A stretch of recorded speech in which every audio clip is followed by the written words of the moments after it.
TV, independen, terpercaya.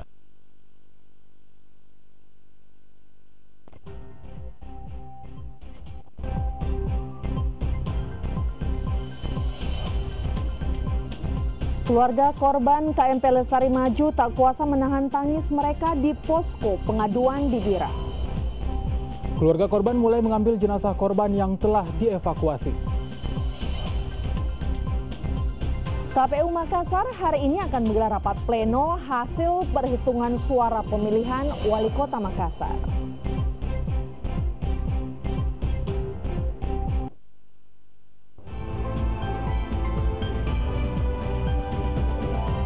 Selamat pagi dan apa kabar Anda saudara? Kompas Sulsel kembali hadir menjumpai Anda pagi ini dengan 3 berita utama dan sejumlah informasi menarik lainnya dari kawasan timur Indonesia. Bersama saya Panca Rizky. Dan saya Yulita Rebang untuk edisi Kamis 5 Juli 2018 kita jelang Kompas Sulsel selengkapnya. Kita awali Kompas Sulsel pagi hari ini saudara dengan informasi mengenai tim Basarnas kembali menemukan satu jenazah korban kapal Lestari Maju yang tidak jauh dari lokasi karamnya kapal. Korban yang berjenis kelamin laki-laki ini belum diketahui identitasnya.